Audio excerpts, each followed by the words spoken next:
I need to know right now, in this moment, on September 7th, what is the absolute best Tetramino piece?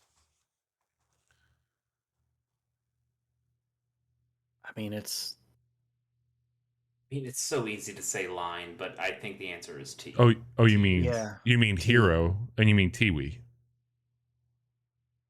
Oh Tiwi? God. Is that its actual name? Actual name. No. Hang on. When you say actual name, is this a name that Alexei Pajitnov gave This is out. pieces, this is out of the actual booklet that came with it.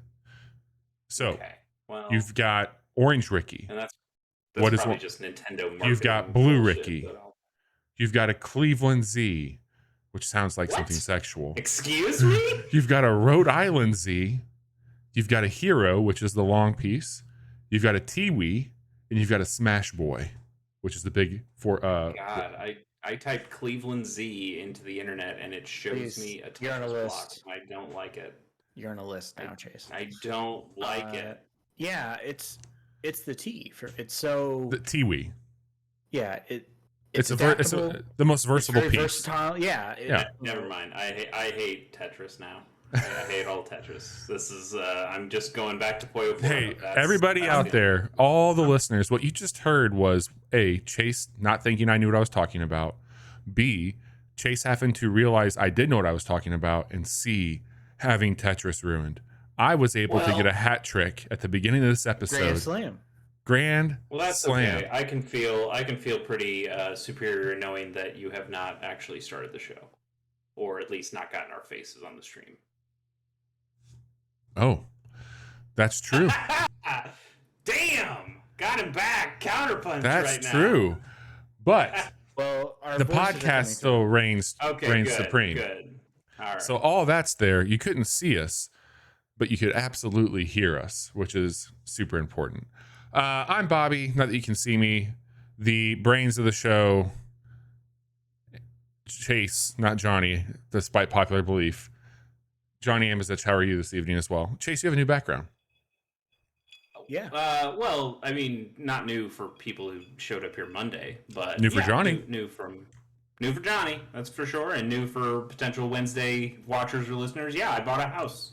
Okay. Congratulations. This is my house. Just for podcasting, right? Just for podcasting. It's one room. This is it. This is all I got. He made it.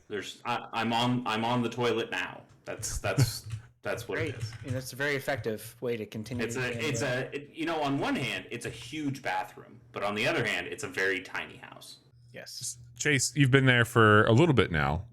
What has been something that you were not expecting to be great that is great? I mean, this is so I've owned the house for about a month, but this is my third night of being in the house where I actually live and sleep and do things in it. I gotta say, it's really nice. I came from downtown city, and it was just so noisy. And so the idea that I am, even through my headphones, I can still hear them outside, just crickets. I hear crickets, guys. Mm-hmm. Now, if you want, I can come by with a stereo and play sounds of... You mean you're going to drive by with the windows down while you're talking to your wife in the car? Mm-hmm.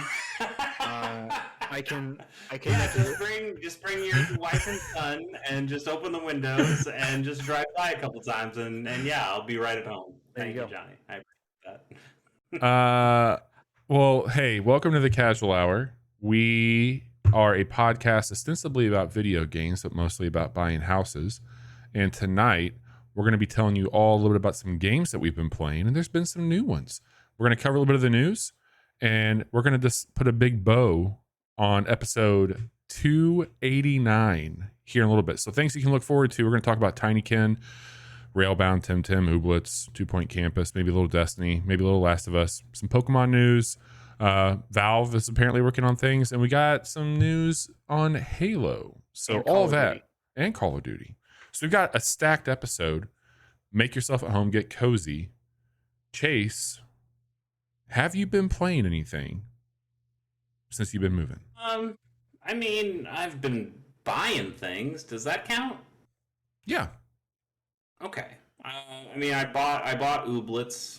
I have not played Ooblets yet. I bought TemTem yesterday when it came out. I have not played TemTem yet. Um, I bought. Oh, Bobby, wasn't there like a? It's like a tactics game that you told me about, Chaos something, or it's like an indie one that was Cascade. kind of cool. So I grabbed that. Not the Warhammer Yeah. game, right? Was it? That's Warhammer Chaos No, Gate. no. This was like an indie one. Was it early Chaos. access? What is it? No, they had like a new one that was maybe an early. I don't know. It doesn't matter. I just bought a bunch of games and I have not played any of them. I played some Destiny today because that was an easy, comfortable thing to do while I was thinking about house stuff. So this week is the Iron Banner. Bungie somewhat controversially has limited it to 2 Iron Banners per season instead of 3 like previous seasons, and people are not happy that they don't get many opportunities to get some of these exclusive guns that you can get in the Iron Banner. Iron Banner is a exclusive PvP mode that they bring out every once in a while.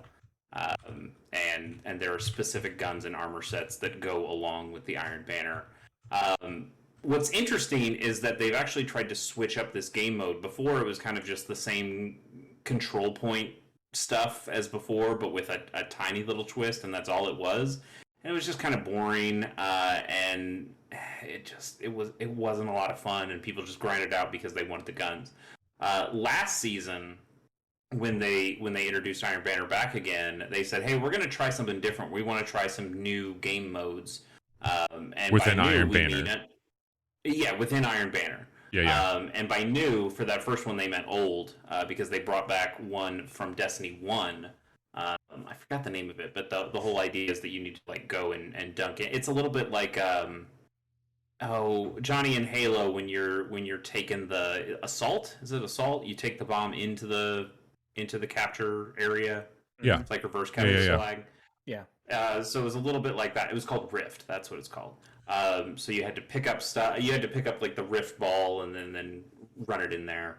And that was kind of fun, just as a different way of playing some Destiny. And you only got to play it a couple times because that's what Iron Banner was that season. It was like, oh, that's kind of cool. We got to try out a new mode. That's neat.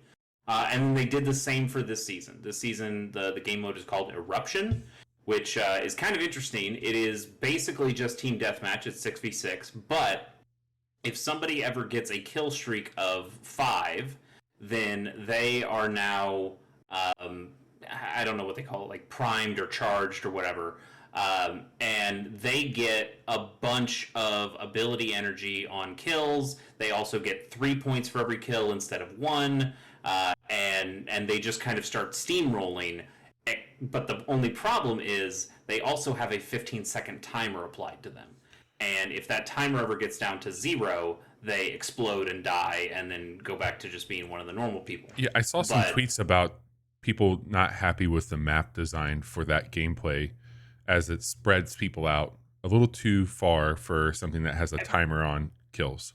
It depends on the map. And unlike something like Trials where they just do one map per weekend, Iron Banner is just the same Destiny maps that we've had. Some of them are really big, and yeah, it would be kind of hard to find somebody if you clear them all out.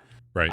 But also, just to kind of keep it from being too chaotic, it is kind of nice to not have people on these streaks for the entire game, because that could get really, really rough. But the way you refresh that timer is by getting kills while you are in that surging, charging, primed state. And then you reset it back to 15, and you just got to keep going. I think it's really cool, especially if you are good at Destiny PvP. I am not. I think I made it twice in like the 4 hours I was playing the mode into the time where I had the 5-kill streak. I'm not a guy who gets long streaks. I get a couple kills. I have like a KD that's somewhere in like a 1 point something, and I feel good about that. Respectable. So, GG. But I mean, again, it's a different way of playing the game. One of the other things is that when you are in that primed mode, you show up to other players. Like they can see where you're going, and they can see the timer on you.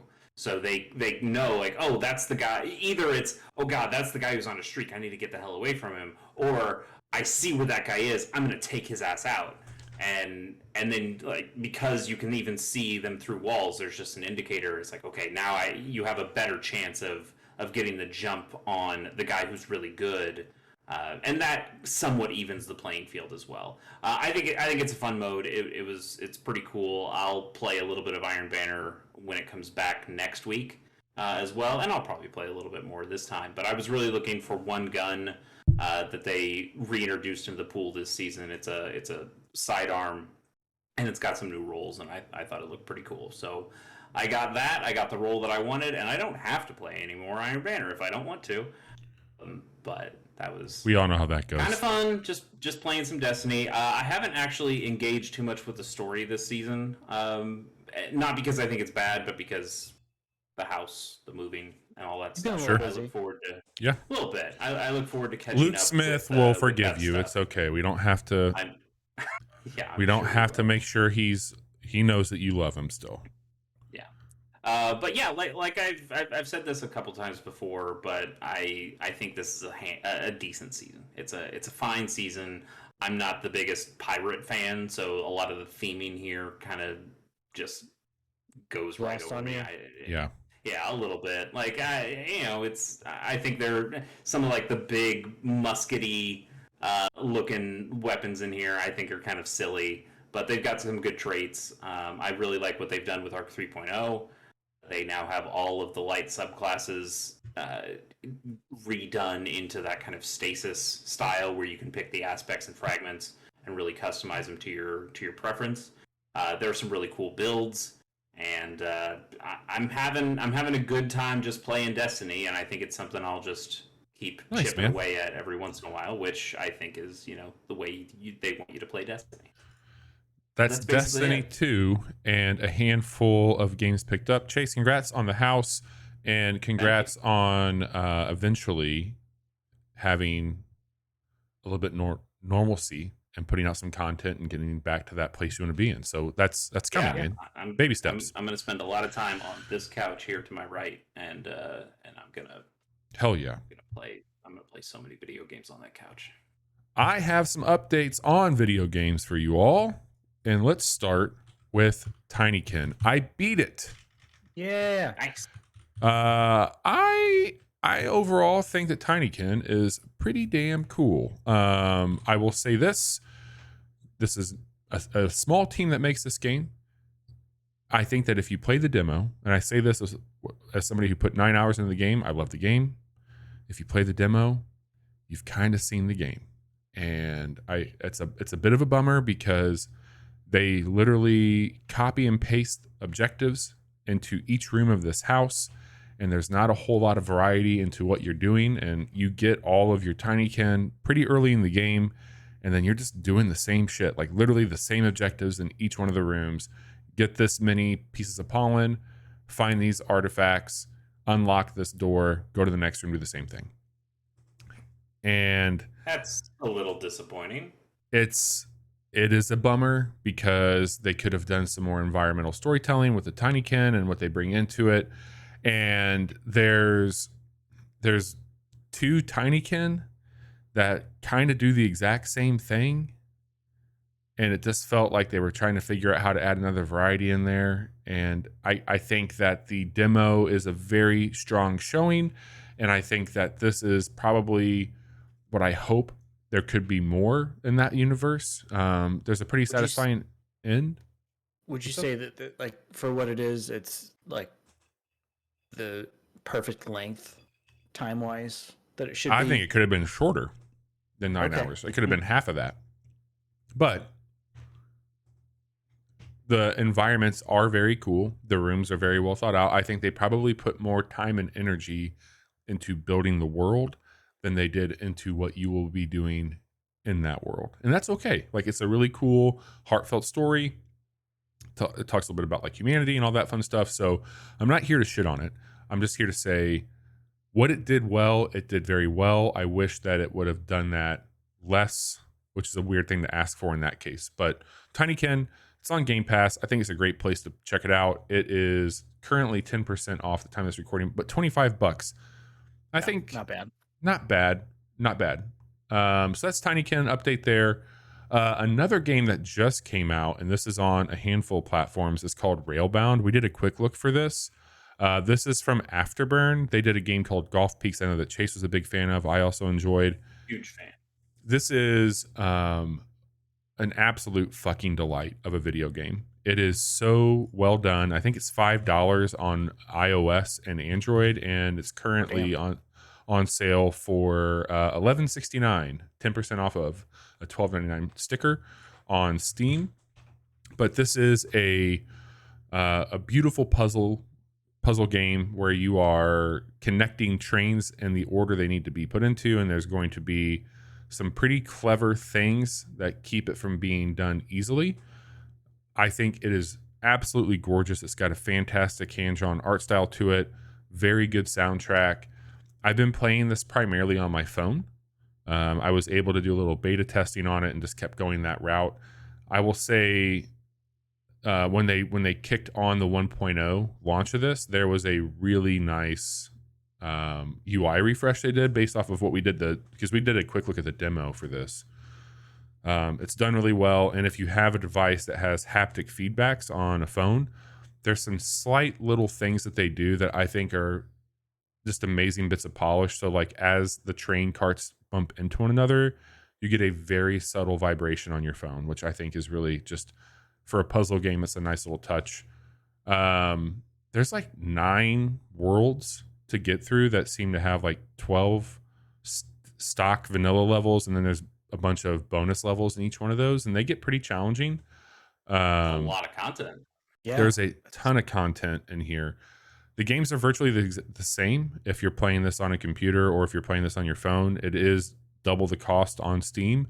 So I would just say your mileage might vary on what you're trying to do, but it plays incredibly well on an iPad or a phone. I would say check it out there if you are looking for something to do. I've been putting a few levels in each night before bed and having an absolute blast with it. So that's Railbound. A quick update on Ooblets. We streamed this the other night on the show. We got a quick look going up tomorrow for it. Ooblets on September 1st came out of early access after about 2 years. They survived the pandemic. I think it's a husband and wife team that makes up Glumberland. They had a child mid-swing of this production of the game. I said this on stream the other night, and I'll say it again here now or on the podcast. Watching my wife play this game has been an absolute treat for me. She is just... How's she liking it? Oh, she's obsessed with it, man. She just absolutely adores this game. That's so awesome. She's been working on her farm and going and doing like the arcade stuff, and it's been so funny because like all I want to do is just watch her play this game. I'm actually getting more enjoyment watching her play it than I have been myself.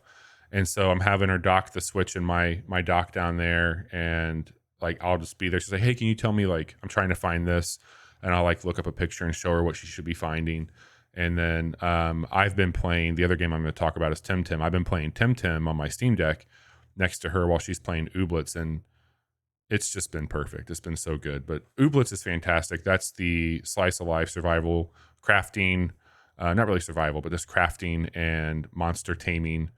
Very cute, very, very adorable, gleamy, as some of the kids in the game might say. Hip, fun, vibey, whatever you want to call it. It's a really cool, wholesome game that... How do?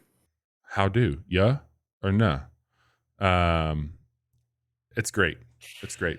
Ooblets is very good. As a person who hasn't really gotten to play Ooblets, I watched Bobby play some on Monday. You guys making what I have to imagine are references to things people say in the game. You guys sound like you're insane. Yep. you sound like you've been broken somehow. No, Ooblets is very high up there for me on just a game that like resets me, if that makes sense. I think you two would get that when I say that. Like, it's a game that resets me, and it makes me feel very, very happy when I play it. I can go into and spend 15 minutes and knock out like just a daily loop, or I can put 5 hours in. not to put my wife under the bus, but like on her day off, she played this game for like 7 hours and she had no idea she did that. Good for her. And I was like, That's great. she's like trying to like justify it to me. I'm like, you know what I do, right? Like, you know, I'm a sicko. Like, who have you been married to for the last right? Like, however many years? And I was just I'm so happy she's enjoying it the way she is. She's playing on the Switch, and for the most part, it does pretty well there. There are some like significantly longer loading times on that are kind of a bummer, and maybe they'll get patched and optimized, but they do take some time. And I've noticed like coming out of buildings, the game hitches up a little bit. But I think that they're going to get there with it. It's, I think, the number 2 best-selling game on the eShop right now. It's done incredibly well on that platform. So Ooblets is out. It is, I think, $30 if I'm not mistaken. It's currently on the Switch, right. Xbox One, and it is only on the Epic Game Store on PC right now. So you can check that out. It's very good. And then lastly, it's been a weird year. I've had a few games that I've been checking out in early access for some time coming into 1.0 this year. But TemTem has hit 1.0 as of September 6th. This is on just about everything at this point in time. And I had stopped playing TemTem back in July of... No, sorry, that was January of 2020. last year? It was 2020. Because I We built played my... a little bit of it together. We played a tiny bit, but all that being said, I had hit the progression cap, and when it first hit early access, and they had not built the other islands, and I was like, I'm good. I'm gonna wait because I've put 45 hours into this first little chunk, and I want to wait for the rest of the game. Johnny wanted to play it when we were starting to do some streams. I moved my character back to the starting island, so I hadn't progressed anything, and it took me a handful of minutes to get my bearings about like what I was doing in the game.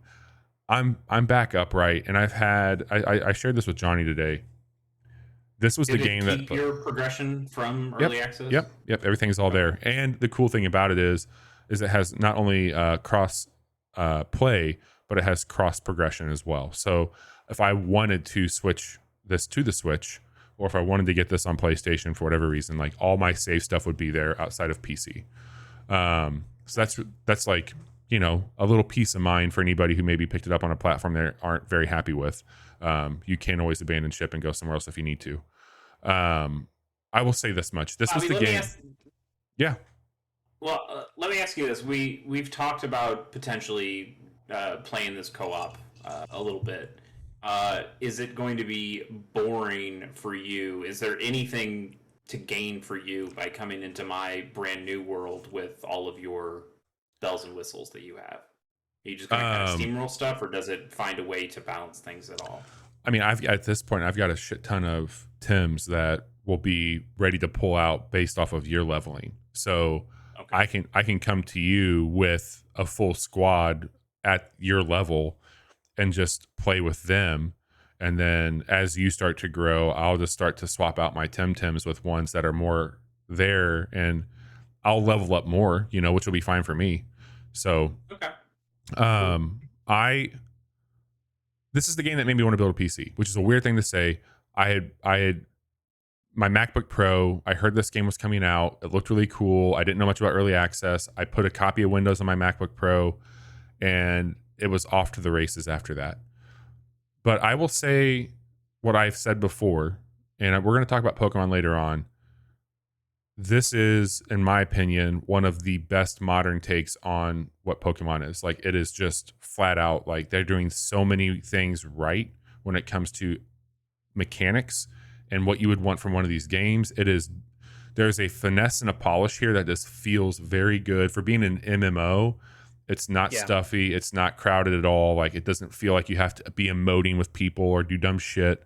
It's just incredibly well done. And I know that Pokemon's going to try and do some multiplayer stuff this year, but when you've got games like Coromon this year, you've got Ooblets, you've had Arceus that came out this year, you've got TemTem this year. That's a pretty crowded house where, like, for me, and I'm not trying to be like this line in the sand, but the new Pokemon game's got a little bit more to prove this year than it has other years when it's launched, given the nature of the playing field. obviously none of these will ever be as big as Pokemon. Correct. But my hope is that they will see how popular these games are and maybe learn a few lessons and borrow some ideas For sure. that we get with these and some of the mainline, or if they continue making like the Legends games, maybe there's a more mature or hardcore type of Pokemon game that they make that's outside of the mainline one, that's, you know, has to appeal to an audience that is what guys like us in our Yeah. 30s Yeah. and also small children. And that was my main question is, Bobby, I mean, mature does feel like a weird thing when you're talking about games like these, but does this one feel more mature in that it is more strategically and mechanically dense and interesting than Pokemon is? Do you think like a small child will still go like, ooh, I want to play TemTem and have a good time? Or is this game made for people like us who grew up on Pokemon, and now that Pokemon continues to kind of be made for kids first? Yeah. That this is like I a don't think this is progression to this is something. not made for kids first. There's cuss words in it. There are some more adult things that are happening here, and Kids hate cussing.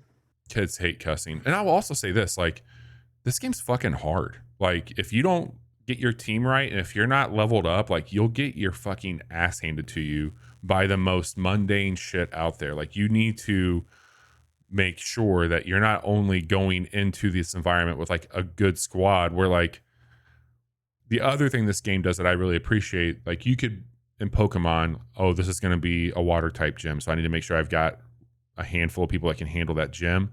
Like, you're going into worlds where there might be certain types that are more prevalent, but you also need to have, because they do these 2v2 battles where you might have a rock type and you've got a water type Tim that's ready for it, but its counterpart will be something that will just fucking wreck you. So you have to have this strategy built out to it on your end as well, on how you want to go into these things. And there's just way more strategy in this. There's a stronger difficulty on, like, I say this as lovingly to Pokemon as because I adore Pokemon.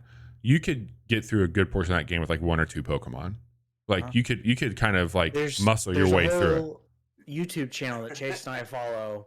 There's Where multiple YouTube channels that do this. But okay, yes. but right, but J Rose, shout out to J Rose 11. He does these challenge runs where it's one Pokemon, no items, and he beats the whole game with one Pokemon.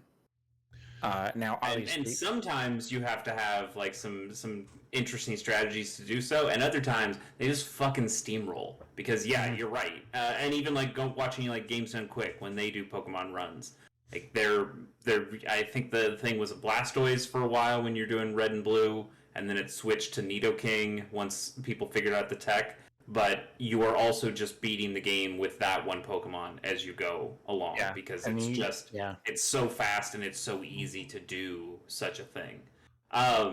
Like that's interesting to me, Bobby, because Pokemon does have these things in it. They're baked in it. It just kind of gets ignored by the Pokemon company. Pokemon has double battles, and they're really good. And in fact, when you get into Pokemon's competitive game, the official Pokemon, we're doing a tournament thing, they'll do double battles because the strategy is there and it's really interesting. It's just weird that double battles are so infrequent in the games themselves.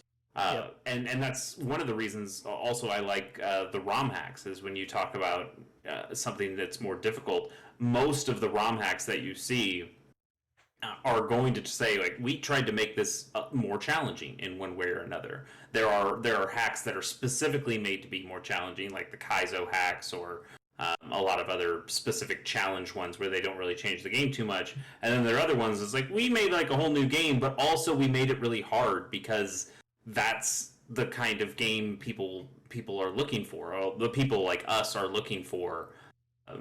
And that's why I've started to gravitate towards ROM hacks more than I have the official Pokemon games. I mean, we liked Sword and Shield when it came out. It was our number 2 game of the year, and And then I think within 6 months of Yeah. us saying that, we As time went turned on, a we were like, real hard corner on that game. And I still load up Sword and Shield every once in a while. I actually really like the second DLC. Yeah. me too. Not the story stuff as much. It's better than the first DLC. The Isle of Armor is bad. Yeah. But specifically that kind of raid mode where it's almost like a Pokemon roguelike where Yep. you can team up with people and you go and you catch a legendary at the end. That mode specifically is just really fun and challenging, and there's an interest to it that you don't get in the mainline series or just the normal play of the mainline series. So I think it's really cool that people are trying something new with this genre of game, with this subgenre, I guess, of an RPG. And it's always good to see that somebody has come out and done something cool with it and has also made a good game, because there's also a pile of these games that are fucking terrible. Yeah, this is not the case, man. It's very good. I think you're gonna rather like it. There's some cool shit you get to customize. And the Tems are cool. The Tems are cool. That's the Tems are cool for sure. And like I'm not at the point in the game where I'm seeing like, because I spent so much time in that first outing that I didn't really get to see. They didn't have it done yet, like the evolutions. And now I'm getting to go further into the game, and I'm seeing like how these Tems turned out, and they're really cool. Like what they're doing with some of these Tems, and how a lot of them have like these really cool like crystal elements, the way that they look, not the shitty like crystal thing that's happening in Pokemon Scarlet, but like actual like gems and crystals and stuff coming out of their body that looks really neat. So I love it. I've been playing this on my Steam Deck quite a bit, and having it's completely verified and runs so well there. It will eat up your battery if you play on a little bit higher settings, but you can knock down quality and stretch it out. But if you're at home, I've just had it plugged into power, and I've been on the couch playing it, and it's been fantastic. So, you help me on one last thing, Bobby, before we move on? So if you have one, it's called a TemTem, but if you have multiple, they're called Tems. Is that correct? Yep. Okay, cool. Just want to make sure. Yeah, Tim Trainer, I think is what they got. Not Tamer, but Tim Trainer. Tim Card. TemTamer would have been a great. It might be Tamer. Let me see here. TemTame. What do you call it? What's a group of TemTem? What's that called? Tems. Okay. Tim now, Cards are there. What if a TemTem was wearing some nice boots? That's a Tim on. That's a Tim with Tims on. Could be a TemTem. Yeah, I like that. What if it was also eating a TemTam? That'd be a TemTem with a Tim eating a TemTam and Tims. Mm-hmm. Yeah. We could do this all night. One thing Takis. Just really quick, as I wrap this part up with TemTem, that does not have shared but EXP. He was a character in the Christmas Story. Tiny Tim, TemTem. That's not the Christmas Story. Eating a TemTam. Is that not a Christmas Story? Carol. I don't know. Carol, whatever. The one with Scrooge in it. Everybody knows it. There's no shared EXP. You can get a Coward's Cloak in the game that you can put on a Tem that will get EXP. The other thing is you have to get to a certain point in the game before fast traveling happens, but there are things that you'll get from like surfboard, skates, climbing gear, similar to like what you would get in Pokemon. But TemTem's great. You should definitely check it out. I think the price has gone up full price on that now. It's $45 now. Yeah, $45 for that. So very good game. That is my update on the September games that I told you all a few weeks ago I would be playing, and I'm keeping to my word. Johnny, speaking of keeping to your word on things, a little late. Yeah.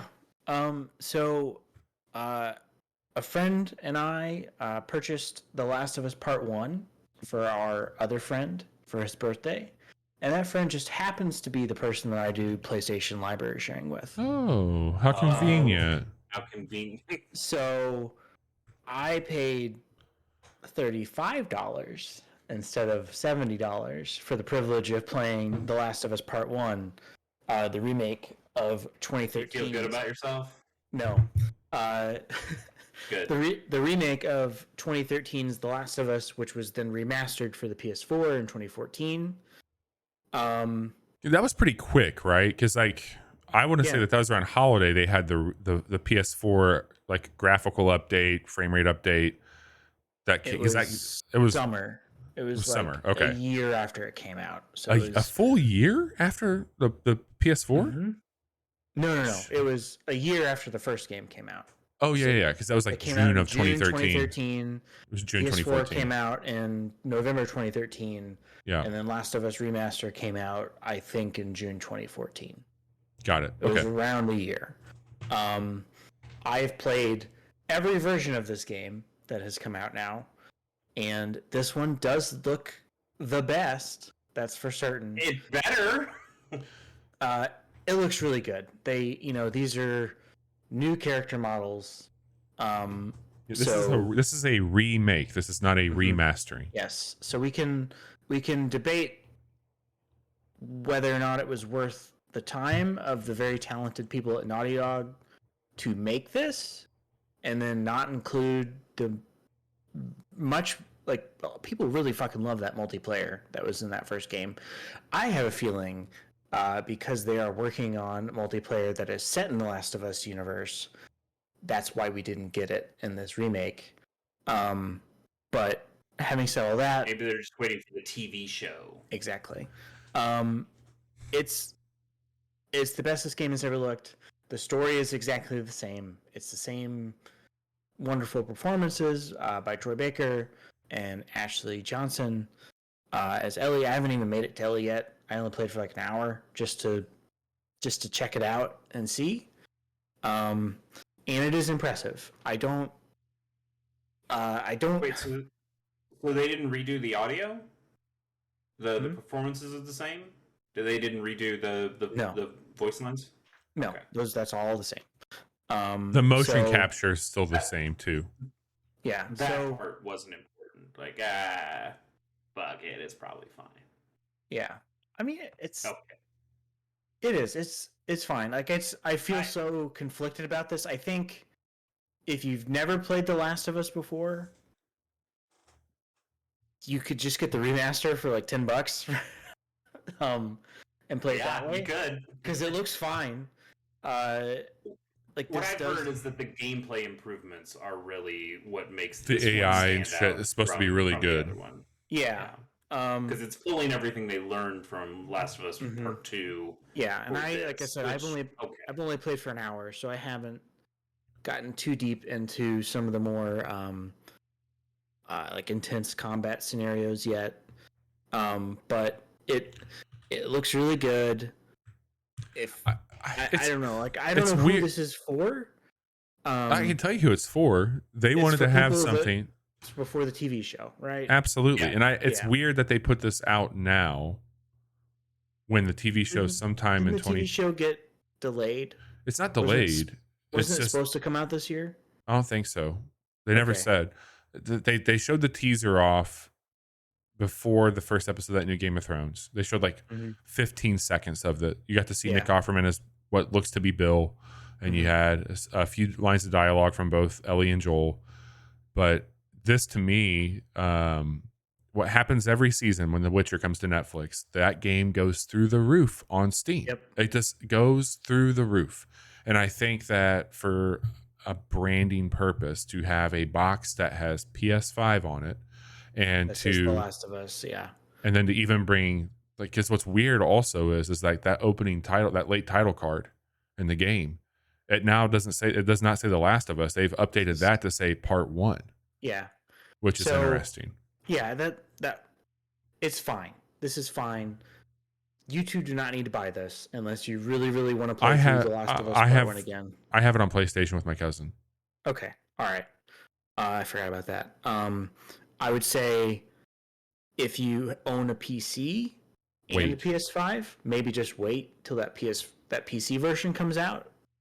And the shit that I was saying on our group chat happened here. Like, again, the PlayStation 5 looks fantastic. Yeah. But you have to make a compromise with it. You have to either run it at a cinematic 4K, which is a lower frame rate, or you can run it at a lower resolution and a higher frame rate. And they make you do a trade-off there, where if you could wait for the PC version, you can do all of it. Yeah. If you have the machine that can handle it, you can do all of it. So Yeah. So Chase, your computer will be able to do it. Don't worry. I was not worried about that. You looked worried. You looked very worried. Yeah, Okay. I think I don't know if I will play this through to see the story again, because I played this game. You don't 2 or need to 3 see times this. through. This is not a story that you wrap yourself up in to like feel No. good. Did you do the DLC? So that's the thing. I never played the Left Behind DLC, so I think if anything, I will just do that and then be done with it, because I never saw that little side story. Do you know if you get to choose that from a menu, or do you? Yes. Does it you do. naturally happen during the game? Okay. Yeah, there's a point in the narrative when I guess it flashes back to that. I don't know exactly, but you can choose either one from the menu for sure. Okay. Yeah. So that's The Last of Us Part 1. The other game that I read, yeah. Sorry, before you do that, when Bobby was mentioning that, when the Witcher TV show shows up, the sales of that game go up, and that's what we're doing with Last of Us. That Cyberpunk anime is supposed to come out sometime this year. They were showing People something. were saying it looks really good. It does look cool. It's Trigger. It can't not look good. Yeah. I'm gonna watch it. Be good? I'm absolutely gonna watch it. I think Can't that wait for Bobby to watch another anime. They've brought something from that into the game. They had a bunch of news that happened. There's Easter eggs. They said. Yeah, that's it. They brought Easter eggs in the anime into the game, and then they announced like a big update for next year. But yeah, was that part of our news tonight? I don't think it is. It's not. They confirmed that Johnny Silverhand will be reprising his role. Yeah. Man, Mr. Reeves. There's never been a game that I have toyed with the idea of going back to more than Cyberpunk. It'd probably be in a lot better state right now than it was. Yeah. There's some stuff I'd like to try out in that game. It is not a high priority whatsoever. No, it's not. Yeah. Johnny, so what else you been up to, Johnny? I checked out 2 Point Campus. Hey, there he is. Which is a sim strategy. Like it reminds me a little bit of it's like The Sims meets a tycoon game meets like it's Are you building a world, or are you building like? So there are different campuses that you can take control of, and the first one is like the tutorial campus, right? And it drops you in, and it's like, hey, you need to have these rooms for your university, and you go through, you build the rooms, you drop the items in that tells you need, you hire staff. Oh, it's like your mother when you're going to college. Yeah. You need to have this Tupperware bowl. You need to have this. You need to do this. Okay. Exactly. And you start with like one building, and you're drawing rooms that you're filling. Like, this is the lecture room. This is the science room. This is the student dormitory. And then as you're playing, it's like, hey, your staff, they really need a place to hang out. You should build a staff lounge. And it takes like an hour to get through everything it wants you to do in the tutorial, which is in the first level. And it does a really great job of like explaining like, hey, these are the things that are important. These are what's going to, increase the happiness of your students, the happiness of your staff. By the way, you probably should have a janitor or a couple janitors to keep the campus clean. And then the rooms that you build, you can upgrade with new equipment, or you can expand them, and then they have a star ranking. So when you first start, like your science room is like level 1, and then you can add like a chemistry set and these other items to it that will increase its rank, and that gives you this in-game currency. I can't remember the name of it right now. It's like tokens. It's some pun word. Anyway, you can use that to unlock other items to put into those rooms or Got around it. the campus. So I had like my lecture room, and then I added vending machines and a water fountain and tables.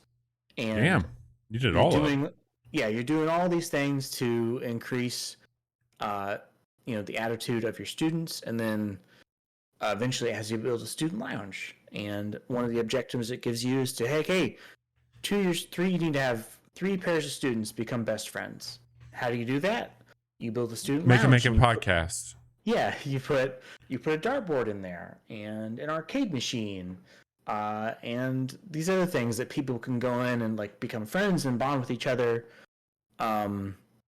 So Yeah. can you like get down to the micromanagement of like, hey, this is a student at my campus and I can just kind of like follow him around for a day? Like, can you say like, oh, this is my favorite student, I just want to see what he's up to? Not quite. You can click on individual characters, and it'll tell you like, hey, this person is really interested in this, and if you build this feature in your campus, it'll make them happy. Okay.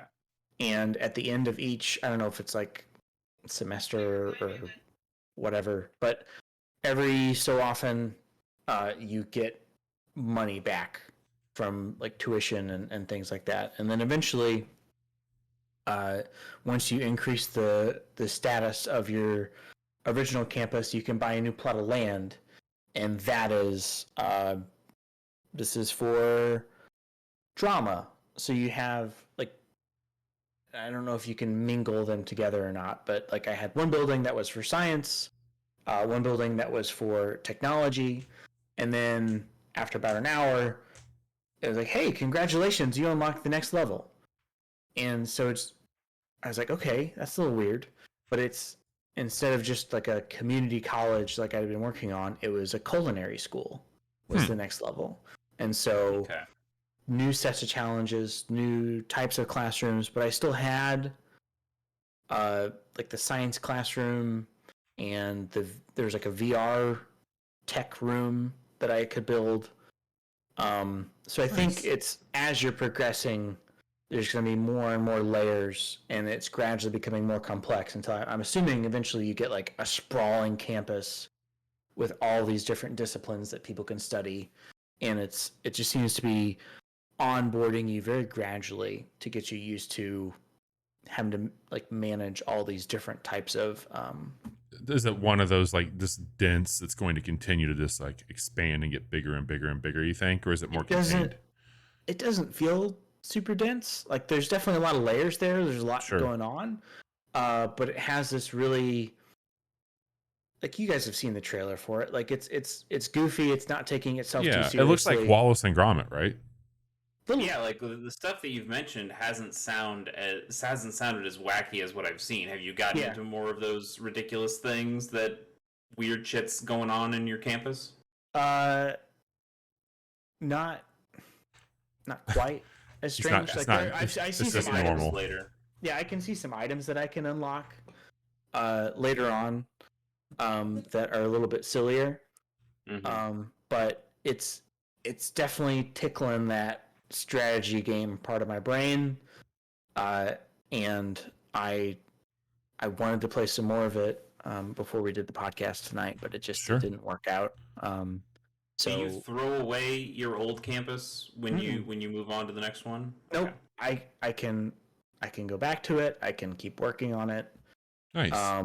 But during my break today, actually, I was able to play a little bit and check out the culinary school.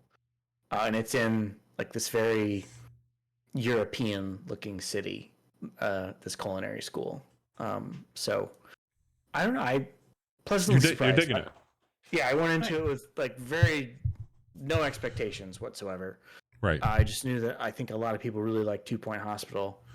Yeah, that's popular for sure. Yeah, I'm definitely gonna keep plugging away at this. So.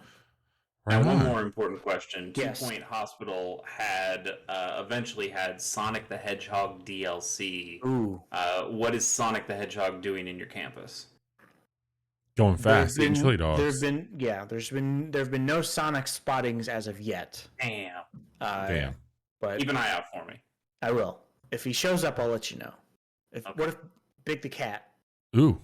Hell yeah. You could just like have a little fishing school back there. Hell yeah. Nice. Big Cat on campus. Big the cat. Big the God. There you go. Well done. Let's get into the news, shall we? Yeah, we've got a handful of stories to go through here. Guys, I spoke to each of you separately about this. But the Nintendo, or I guess the Pokemon Company, dropped a new trailer for Pokemon Scarlet and Violet this morning. I think we all watched it, right? Yep. Mm-hmm.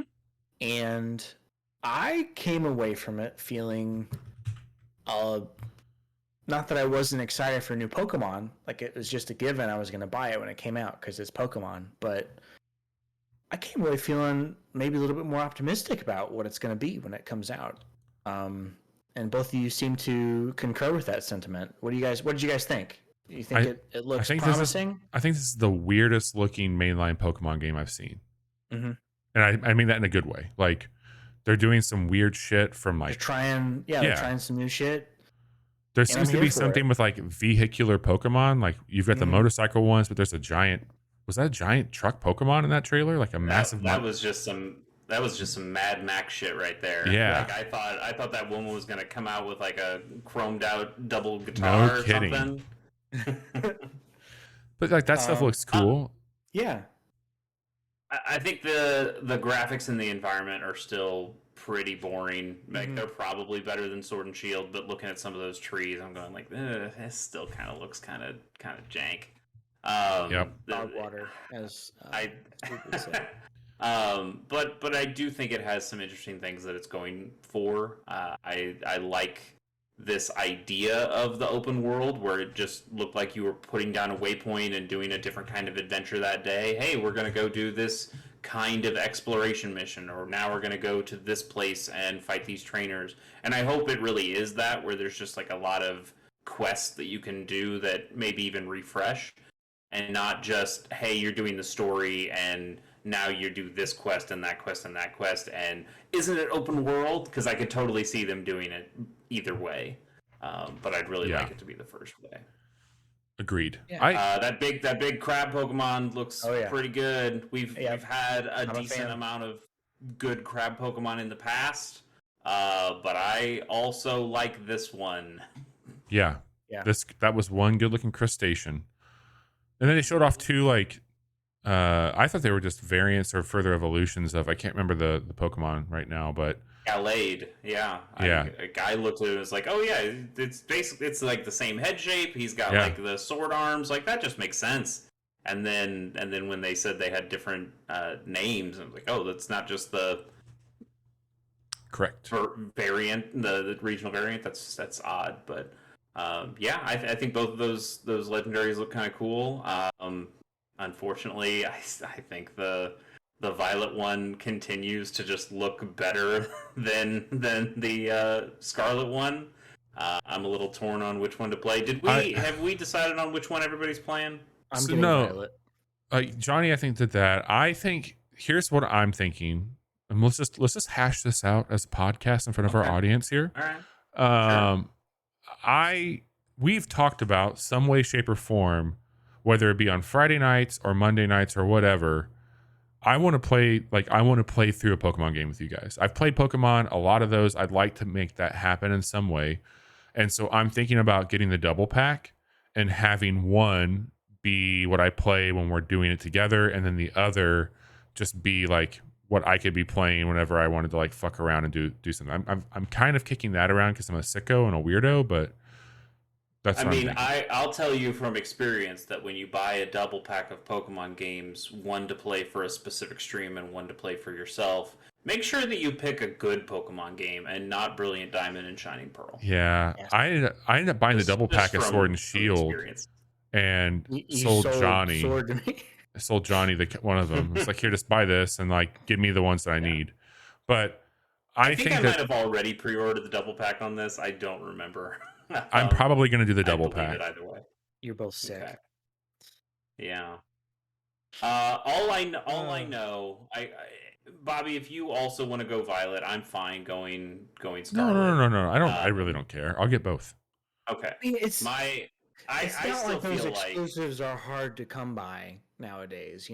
Like I mean a little bit. I okay, still I only have the shiny Zamazenta, whichever one the shield one was. Yeah.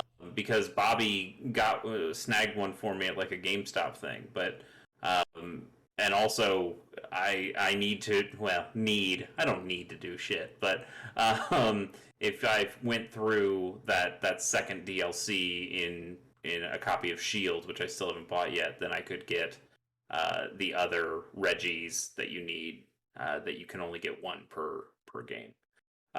So yeah, I mean, there's still some. I mean, those things will probably get re-releases in some form or fashion. But I just think that we should all do different starters. I think that's probably the most important part. And I have definitely planted my flag onto Fuecoco.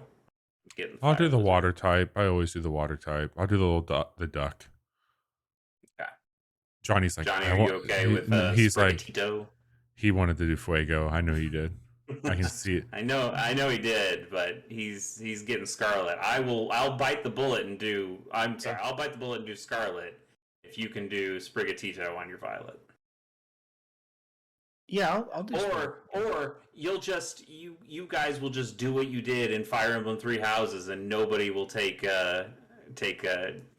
Edelgard's team. Well, if it's anything like, we'll be able to get each one very quickly. Oh yeah, the Pokemon for sure. We just breed them and trade them. Yeah, but I'll do Sprigatito. That's fine. The little weed cat. Yeah, I mean, Johnny likes to get high. Johnny likes cats. Why don't Johnny likes to we? get high with his cats. Why don't we figure out? Like, I want to play that. We should figure out how we're going to do that at some point soon. Sure. But yeah, trailer looked good. I am excited for that game. I mentioned earlier, they've got a lot to compete with this time around, this year especially. I mean, they're competing with themselves, with Arceus, which has been like one of my favorite Pokemon games in some time. Yeah, it's still insane to think that game came out this year. It feels so old at this point. Yep. God. Yep. Okay. Johnny, what else we got going on here? Hey guys, Valve, makers of Steam and other fine products, they want you to know they have lots of games in development. Okay. When they say games, do they mean Dota 2 skins? Is that what they mean? I don't think so. Okay. So in a recent interview with Famitsu, Greg Coomer, who works at Valve, confirms that more Half-Life games are on the way, and that new mystery titles are currently in the works. Don't lie to us. Don't fucking lie to our faces. What are you doing? Here's a I believe that Valve's working on games. Yeah. But if you're working on Half-Life games, get fucked. Yeah. Let's see. Quote, "We're not stopping making games at all. Valve has a lot of games in development. We will continue to release games. Game development is very important to Valve. I don't know the exact numbers, but the percentage of employees involved in game development is high. A lot of people are involved. The short answer is yes, there's a lot more to say about Half-Life World. Alex is a sign that Valve has more to say about the world. Kumar also says that he would like to make another Portal someday, and that the world deserves further exploration. So, Valve is so because they aren't beholden to stockholders or shareholders, they can just kind of do whatever they want. And so, I have always wondered, like, how many games have been developed and shelved and never published at Valve because they don't meet whatever standard they set for themselves, like I have to imagine that they're going to be doing a lot of shit for the Steam Deck based off of what Aperture Desktop was and that big kind of like run book they published recently on like the future for the Steam Deck. Like, I could see them doing more smaller sliced experiences that take advantage of all the mechanics on that hardware, because a lot of these games, that they're the only one I can think of right now that has made something specific for that, which is, it makes sense. I mean, it's their shit, but yeah. I mean, that's what they do. They introduce a thing and they build something around it. They're kind of like Nintendo, except they only make one game per thing instead of actually being a game developer. But yeah, I mean, you had Half-Life Alyx, and that was their thing for the Vive. It's like, yeah, VR, it works. Look at how we can do VR. And the same with Desk Job. It's, hey, look how we work with that. Oh, I guess the other VR thing they made too. What was the Portal VR one where you were just launching things? I don't remember. Aperture Warehouse or something. Yeah, sounds right. Yeah, what a weird company. Yes, it is. I don't know if it's still true. I remember hearing the stories about just the desk pods, and anybody can just kind of move their desk and work in that pod with that team. So you'll have people who, if somebody wanted to make Half-Life 3, all they had to do was start up a desk pod, and people would come and do it if they were interested. And we just don't have anybody interested. That's why it's never come up. I'm like, come on, fuck off. We like that's that's what people want, and you just have not been giving it to them because you kind of don't need to. You have Steam, which makes you billions of dollars. You have Dota 2, which still probably makes you quite a bit of money these days. And you really don't have to do anything else. Do you think that the Steam Deck's been the most popular hardware for them? Has the Steam Deck outperformed their VR headset from a hardware perspective? I bet it hasn't yet because it hasn't. Will. Yeah, this I bet they just don't have enough of them out there to do so, but I bet it will eventually. Yeah, I have to imagine this is going to be like their number one hardware that they've put out. Oh, you don't think their what about the Steam controller? Yeah, all the Steam machines and. I think this is the one. I think this is the one. Yeah. Yeah. I think finally they've learned how to make some good hardware. Yeah, I agree with you. Yeah. Yeah. So I don't know. I wish they'd make a dock for that Steam Deck though. It'd be kind of cool if they made one. It's coming eventually. No, do you think we'll get the dock, or do you think we'll get Half-Life 3 first? Which one do you think? Am I going to get the Playdate dock or the Steam Deck dock first? I would like to get both if they were ever real. I've got a spot now where I want that Playdate to be hanging out. I'm with you. I might even play my Playdate again if I had a dock for it. No kidding. Johnny, what else we got going on in the news? Hey, this is big surprise. 343 continues to fuck up the Halo franchise. So yeah, I did hear a little bit about that. God damn, dude, what the fuck is going on at 343? Why can they not get this right? Same shit, different day. So Split Screen has been officially canceled, despite being accessible through some sort of workaround on the Series X. Like you can play Split Screen Halo Infinite now, but they decided to scrap it officially for some reason. Season 2 is going to last 10 months after Season 1 lasted 6 months, I think. And Forge, which I believe was supposed to come out this summer. Forge and multiplayer co-op. Yes, have been pushed to end of year, and they are so bad at having a live service game. Wasn't there another thing? I think they fixed it at this point, but wasn't there another thing where the Halo matches were just downloading tons and tons of data to your machine? I don't remember that. I would believe you if you told me that happened. Yeah. Look, I'm not really into the competitive scene these days, and what I would say is, in a year where Battlefield flopped terribly, Call of Duty was on its back fucking legs, and people got so excited. There was all kinds of hot takes around Halo's back, it's coming back. It plays beautifully. Like it's mechanically the best it's been in a decade, but people just have such different expectations, especially when you say hey, this is free. This is free multiplayer. You need to have shit for people to earn and unlock, and it's just. But the game wasn't ready is the biggest thing here. They did not launch a fully featured campaign. They did not launch a fully featured multiplayer, even though they launched it before the game. And I know that there's been reports of creative directors moving and shuffling. I know that there's been some turmoil. What I don't want to backseat develop here because I don't have any fucking conversation to have there. But what I will say is, yeah, it seems like this team should probably not be the team handling Halo anymore because they have struggled with every one of them. Well, Bobby, this is a problem because this was a team specifically made to make Halo. The name of the fucking studio is based on a thing from Halo. That's all it is. It's Dude, just crazy. There's because too much bought talent at Microsoft now to let that studio continue to be that. Exactly.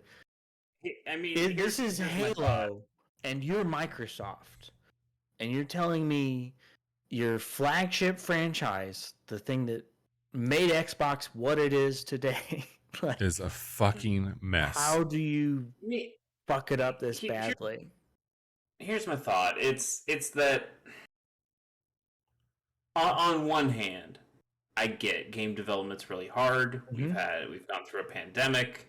I'm sure the devs at 343 are working extremely hard and taking on extra time and doing all they can and have nothing but the best intentions. I only really know one person over there, and that's David Ellis, because I remember him from EGM and 1UP, and he's always been a good dude. But on the other hand, I don't think 343 has ever made a good game. I know I might be somewhat in the minority, but I think Halo 4 and 5 are bad. I think the Master Chief Collection, well, I don't think. I know the Master Chief Collection was a really big disappointment for an extremely long time. Yep. Is it actually any good these days? I have no idea. Yeah, it's good now. It's solid. Great. It only took however many years it took. And that Halo Infinite might have a partial piece of a good Halo game in there, but it is unfinished, and it is somewhat broken, and it is unsatisfactory as a complete product. And I agree with you guys that, hey, you are Microsoft. Hey, this is Halo. This should be fucking important to you. And you built a whole studio specifically to handle this. And because you're Microsoft and because this is Halo, you have to have all the money in the fucking world to throw at this. How does this keep happening with this studio? I don't know what you have to do to make this better, but you gotta do something, because this is unsustainable. Real sad. It's real sad. Like, this is the first Halo game that the first mainline Halo game. I didn't play the Wars ones, although I think Wars I'd probably like. This is the first one I was like, I'm done. I'm out. I washed my hands of this. Like 4 and 5, I just didn't like. Master Chief Collection was so broken that I just went, you know what? I guess I don't need to play Halo anymore. And that really sucks, because Halo 1 and 2 and even a couple after that, but like Halo 1 and 2 were incredibly formative games for me. Yeah. Dude, and that is such a bummer. I would argue game of the year. It was Johnny's game of the year for sure. This would be like, I mean, you could probably make the argument that this already happened, not from a technical standpoint at least, maybe a little bit, but it would be like Nintendo fucking Mario up, like in a very big way. Like, you mean Mario Sunshine? They learned their lesson there, Johnny. They learned their lesson. Look, there are Mario Sunshine stands out there. I know. And they are wrong. You call us sickos. They're the real sickos. That's the most wrong opinion somebody could have. I mean, the other thing is, I like Bungie, and so I already talked about Destiny. I got Destiny. It works as enough of a Halo for me that I don't need Halo anymore. So I like your comparison, Bobby, but I feel like it's, what if Nintendo stopped making Mario? Somebody else started making Mario and never could make it good. Like that's what this is. They let Ubisoft make a Mario, and it was pretty good. It's pretty good. That's true. Well, I mean, Ubisoft also. Well, I don't want to say good things about Ubisoft. They're also not that great. I hope that they can figure it out, and I have to imagine. You don't know how painful this is for me. Phil is. I mean. I know exactly how painful it is for you, because it's almost that painful for me. I don't think Phil's probably a very happy camper. Johnny, let's wrap up the news here. What else we got? Yeah. Speaking of Phil, Well, how much do you think Phil actually cares? Like, yeah, it's some egg on your face that it is the franchise that put you on the map. I think he's... But I think Microsoft has outgrown Halo at this point. Mm-hmm. They have other franchises that they can hang their hat on. They have Gears, which also, Gears isn't that great either. They have Forza. They have other games that they can look to. And also, they can just buy fucking studios, which they have done. And now they're such a different company when it comes to the Game Pass stuff. Like, they have a different thing that they're doing that they don't need Halo to be this huge success anymore to make them okay. So I wonder if Phil actually I think that might be it for a while for Halo. I really do. Yeah. Well, I mean, the whole plan with this was it's for it to be... the infinite one, Bobby. Yeah. You can't make it. You can't do infinity plus one unless you're a small child. Yeah. But speaking of Phil, he came out.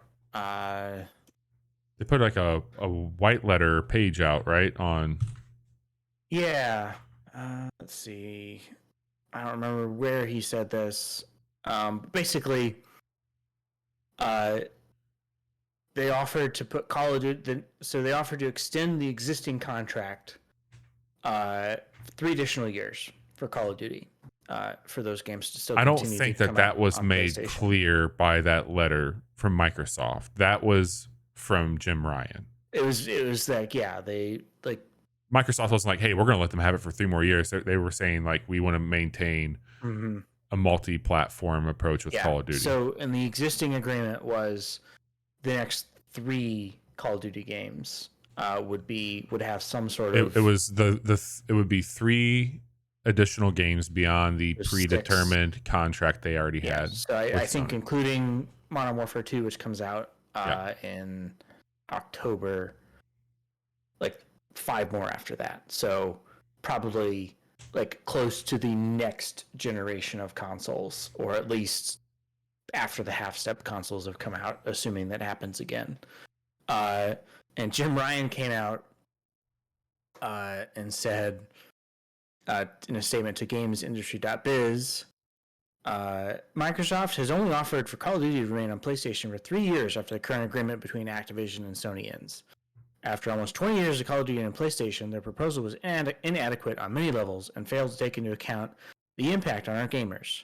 We want to guarantee PlayStation gamers continue to have the highest quality Call of Duty experience, and Microsoft's proposal undermines this principle.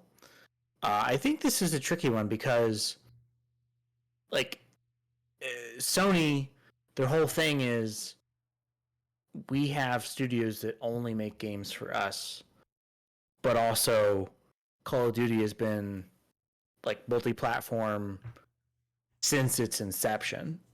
And so to take that away because you now own the studio that makes that game, I can see the argument that can be like anti-competitive in some ways.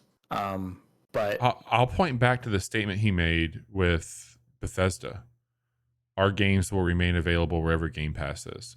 And I feel like eventually that's going to be something that like moves beyond the console, as it already has, to televisions. So that's there. And sooner or later, like you might not even need it to run natively on a PlayStation. You just need it to run on your TV to get it. I still feel from Sony's perspective and from Microsoft, like the whole thing for me, like I know from like an anti-competitive angle, sure, you don't buy this fucking studio. You don't buy the studio if you're not looking to make a profit off of it. Like it's a business decision. No matter how much you want to talk about it's for the gamers or any of that, it's impacting a bottom line. And taking what is actually making you more profit though? Is it denying PlayStation owners from buying your game? Because if you want to sell more units of Call of Duty, you put it on PlayStation 4 and 5 as well, because they can buy it there. I'm saying that if you want to sell your console, deny it from Sony for so long. Well, yeah, but that's the question. It's, are you buying this to make a profit right now? Then you put it multi-platform, or are you doing it to hurt Sony and make your console the only game in I town, mean, and dude, then look Yeah. at new profits. if you put later. the Elder Scrolls and Call of Duty behind Microsoft hardware or Game Pass, I should say, Mhm. like that is what makes people jump platforms 100%. Those are games that have, like, Call of Duty has that. Some people. Yeah. Call of Duty is one of the biggest, if not biggest, games in the world, man. Like, people will go where that game's available. I agree. I'm just saying, somehow Microsoft keeps buying all the games I don't care about, and Well, and it all it's can't like, be all big. right. It can't be all waifu simulators, Chase. We can't have robots and I mean, waifus everywhere. Why not? I don't know. Yeah, Ask Phil. exactly. If Microsoft buys Square Enix? Now we're going to talk. Now we're going to have to worry about some things. But I don't want any gamer to be smashed between two giants competing over the better place for them to play their games. I do feel very strongly that Microsoft is trying to put Game Pass in a lot of places, and I could see eventually. So their plan, their ultimate plan, is just buy all of the game studios until eventually Sony has no choice but to allow them to put Game Pass out on their platform, and Sony gets a cut, Microsoft gets a cut. Is that the end goal here? This is a really weird way of making a point, but there's Sony PCs out there that have a Steam downloaded on it. You know, like, I think Microsoft is more in it to be a storefront at this point and a service. Like, there are computers that, like, on my Apple computer, I have Steam and I can play some games on there, not all of them, but it's just one of those things where, like, I feel that is kind of what Microsoft might want to become more of, is you can buy your games through us. You can play them if you have a subscription. Put us where you want to play it. It's like a lot of things. It's all about getting you to sign up for the service. Yeah, and I think, like, this is the big one. You know, you're not. Yeah, it's not a single transaction. It is you're paying me X amount of dollars per month for the privilege to access this content. Totally. So anyway, like, it's weird. It's a really weird thing that, you know, a few years ago when we were talking about games on the podcast, like, I don't think I didn't really think that we would get to this point of, like, acquiring studios the way that we're seeing it, whether it be Tencent, whether it be Embracer, Microsoft now. Not like, all of Activision. Like, maybe Bethesda, Activision. Not to this intensity. Yeah, maybe. Oh, okay. Well, Microsoft is buying Infinity Ward, which may or when they bought Double Fine. It's like, oh, you know what? That makes some sense. Sure, they bought a studio that's got some kind of cool games. Yeah, sure, but yeah, when you're buying huge things like Bethesda and Activision, now you're buying not just developers, you're buying publishers. That feels a little bit different. And I've talked about this before. On one hand, I totally will give you that Game Pass is the best deal in gaming right now. Like, look at all the great things that are on Game Pass. You're paying the subscription, and you can get more than your money's worth out of it. But I still think that gets you to that has the potential to get you to a point where things can get bad, where you could get to an anti-competitive territory where Microsoft's the only game in town, or Game Pass specifically is the only game in town for a lot of these things, and it changes the way we interact with games. I think I had a question about that with Apple Arcade. It's when Apple pays developers for game time played rather than downloads, then it changes the way people make their games. That, okay, I'm not going to make a game that somebody could just enjoy for an hour and then be done with, because Apple's not going to pay me as much money. So I'm going to change the way I make games. It happened a little bit with the Switch, which, as much as I love the Switch, I also kind of hate the Switch in that it has killed handheld video games. Yeah. When everything's a handheld video game, nothing's a handheld video game. You know how much I love Pokemon, and we've seen Sword and Shield and now with Scarlet Violet that it's a different kind of game at this point. And we're not going to get it back to what it was, because those were handheld games, and these are both. They're this weird mix of handheld and console games.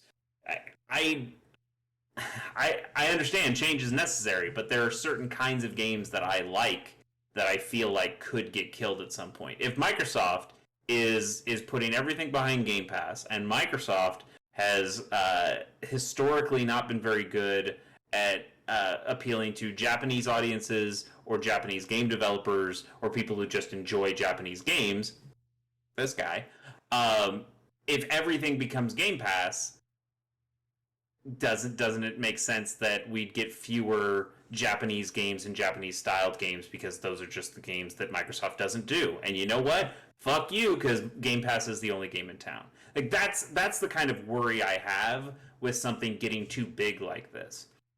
I understand that it's a shrewd business decision. It makes perfect sense. You're putting incredible pressure on Sony right now to respond in some way, and their response was, well, I guess we'll buy Bungie. That's the biggest thing we can buy at this point, and even that is like a drop in the bucket compared to a Bethesda or an Activision. Well, just dream with me as we wrap up the episode here. What if, because we didn't talk about it because of the way our episodes played out, but there was that whole thing where like Amazon was supposedly buying EA like a week ago. Mm-hmm. Yeah. What if Microsoft bought EA and Respawn made the next Halo game? At this point, I'd rather have a new Titanfall. I'd rather have a new Titanfall. Yeah, exactly. I'd rather Respawn make the game that they love, Titanfall, than being forced to make Halo. I mean, if Microsoft 343 loves Halo. Nobody at 343 hates Halo, because you know when you're going to that fucking studio, that's the game you're making. You're making the Halo. So everybody there has incredible passion for Halo. I just wish they were better at making Halo. I agree. That's going to round out the news for us. Let's get to some credits and wrap it up. So we got a lot to talk about as far as this week, next week, and what if Obsidian made the next Fallout game, though? What do you guys think about that? Yes. New Vegas 2. For some reason, I think it could work. New Vegas 2. That would be cool. So What's Matthew Perry doing these days? Let's get him back. Could he be more out of work? Could he be more out of work? We've got a lot happening here on the show this week, and even less next week. Kind of. No. Yes. No. Maybe. No. Anyway, we played Ooblets on Monday night. It was a good time. We put a quick look up for SD Gundam Battle Alliance that Chase walked me through. That is on youtube.com/thecasualhour if you want to check it out. Tonight, we told you all about the games that we've been playing. Tomorrow is a different day for us than what we normally do. We have a quick look going up of Ooblets in the morning, and we are moving Casual Fridays temporarily to Thursday night. I have a commitment on Friday night that I forgot about, and I still want to play some Fortnite with Johnny, so we are going to run some duos tomorrow night, which will be a good time. So same time, 10:30 p.m. Central, but that'll be on Thursday night. Excuse me. But next week, we've got a pretty stacked week getting things prepared for the following week. Chase and I are going to kick off, I think we're going to kick off some TemTem on Monday night. I think that's what we're thinking about doing. We got a couple quick looks next week. Johnny and I will probably play some more Fortnite next week. But the following week, we will not be live Monday, Wednesday, or Friday. But we will have a new episode go live on that Friday that we're going to record next week. So back to our roots of being a podcast, not live streaming it.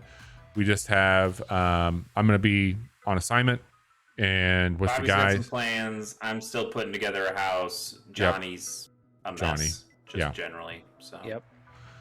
So we'll keep everybody updated on the social channels and what that looks like, but there will be a week that we go on vacation and we don't have anything currently happening live, but we will put out content. It's going to be a deep dive episode, and that will be a fun one. It will be, we've done them like this in the past, but it'll be a good one to dust off. So follow along where you need to. We'll be live again tomorrow this week. So we'll be playing Fortnite tomorrow night. Chase, anything that you want to update on your end, or you're not quite there yet? Still not quite there. Eventually, I'll get back to recording stuff for Chasey K Plays. I'm just kind of waiting to get my setup perfect. Bobby's going to help me mount a TV on this area, and then I can start making more of that content. Gamers on the Go.